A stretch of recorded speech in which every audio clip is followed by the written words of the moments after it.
આપણા સૌના માટે ગૌરવ કહી શકાય, આપણી શાળા માટે, ગામ માટે ગૌરવ કહી શકાય કે પિયુષ કુમાર ભરતજી ધોરણ 8 15મી ઓગસ્ટ વિશે અંગ્રેજીમાં પોતાનું વક્તવ્ય રજૂ કરશે.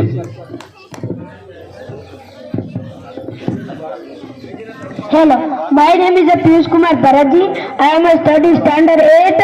Today my topic is 15 August. To listen to me. India because free British rule on 1947. We are celebrate independence on 15 August every year. The national celebration. It is a public holiday. India independence celebrate the great day. The Prime Minister national flag on from Red Forest in Delhi. National flag attack the government office and building and our country. Thank you. મારું નામ પરમાર ભારતીબેન વાઘાભાઈ છે. હું ધોરણ 8માં અભ્યાસ કરું છું અને મારો વિષય છે બાબા સાહેબ આંબેડકર. ડોક્ટર ભીમરાવ આંબેડકરનો જન્મ 14 એપ્રિલ 1891ના મધ્યપ્રદેશના મૂળ ખાતે થયો હતો. તેમના પિતાનું નામ રામજી માલોજી સત્તર અને માતાનું નામ ભીમાબાઈ હતું. તેમના પિતા મિલિટરીના સુબેદારના હોદ્દા પર હતા. લશ્કરની શાળામાં તેઓ હેડમાસ્ટર હતા. જ્યારે ભીમરાવ 6 વર્ષની ઉંમરમાં થયા ત્યારે તેમની માતા ભીમાબાઈનું અવસાન થયું. શરૂઆતની પ્રાથમિક કેળવણી ભીમરાવે મુશ્કેલીઓ વચ્ચે પૂર્ણ કરી હતી. તેમના પિતાને મુંબઈમાં રહેવાનું થયું એટલે ભીમરાવે હાઈસ્કૂલનું શિક્ષણ મુંબઈની એલિફિન્સ્ટન હાઈસ્કૂલમાં લીધું અને સન 1907માં મેટ્રિકની પરીક્ષા પસાર કરી. મેટ્રિકની પરીક્ષા પાસ થયા પછી રમાબાઈ સાથે તેમના લગ્ન થયા. કોલેજના શિક્ષણ માટે વડોદરાના મહારાજા સયાજીરાવ ગાયકવાડે સ્કોલરશીપની વ્યવસ્થા કરી અને મુંબઈની પ્રખ્યાત એલિફિન્સ્ટન કોલેજમાં દાખલ થયા. તેમણે 1912માં અંગ્રેજી મુખ્ય વિષય સાથે BA ની પરીક્ષા પસાર કરી સ્નાતક થયા. 2 ફેબ્રુઆરી 1917ના રોજ પિતાનું અવસાન થયા. ભીમરાવે ખૂબ જ દુઃખ થયા. ત્યાર પછી અમેરિકાની તેમના પરિપાક સ્વરૂપે ભીમરાવે પ્રાચીન ભારતનગર રાહુલકુમાર ધીરાજી છે. હું ધોરણ 7માં ભણું છું. મારો વિષય છે સ્વામી વિવેકાનંદ.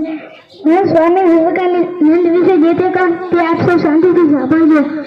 ઉઠી જાગવાને ધ્યેય પ્રાપ્તિ સુધી મંડળ રહો. આ સૂત્ર સ્વામી વિવેકાનંદનું હતું. સ્વામી વિવેકાનંદનું મૂળ નામ નરેન્દ્રનાથ હતું. તેમનો જન્મ કોલકાતાના કાયસ્થ કુટુંબમાં 12મી જાન્યુઆરી 1864ના રોજ થયો હતો. તેમના પિતાના વિશ્વનાથ દત્ત અને માતાનું ભુવનેશ્વરી દેવી હતું. ભરેલા ચહેરા અને મોટી તેજસ્વી આંખો હતી. મારું નામ ઠાકોર શ્રદ્ધાબેન કરણસિંહ છે. હું 5મા ધોરણમાં ભણું અભ્યાસ કરું છું. મારો વિષય છે પંડિત જવાહરલાલ નહેરુ.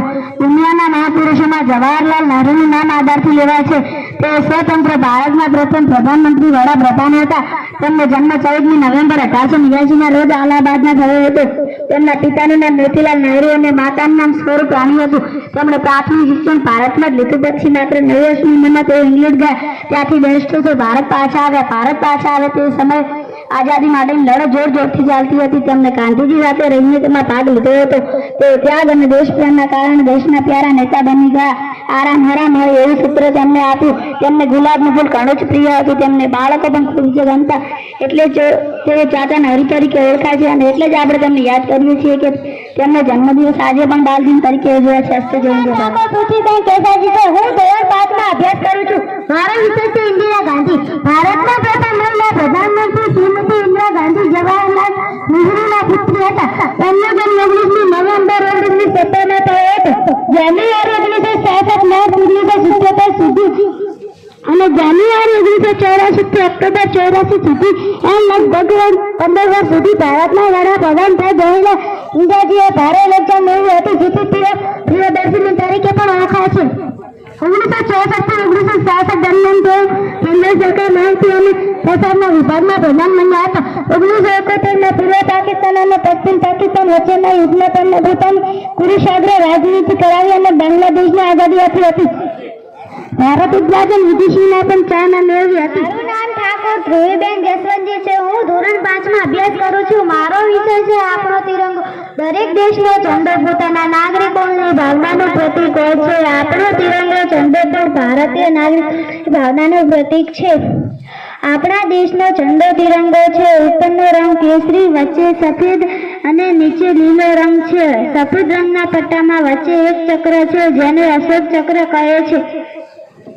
ઝંડાની ઉપરનો કેસરી રંગ શાંતિ ઝંડાની ઉપરનો કેસરી રંગ વીરતા અને બલિદાનનો સંદેશો આપે છે. વચ્ચેનો સફેદ રંગ અને અશોક ચક્ર શાંતિ અને ઊંચાના રસ્તા ઉપર આગળ વધવાની પ્રેરણા આપે છે. નીચેનો લીલો રંગ વિકાસ અને પ્રગતિ કરતા કરતા સમૃદ્ધિ પ્રાપ્ત કરવાનું સૂચન કરે છે. પહેલાના જમાનામાંથી જ આપણા ભારતીયો વીરતા અને બલિદાન માટે પ્રસન્ન થયેલા છે. આપણે શાંતિ પસંદ કરીએ છીએ.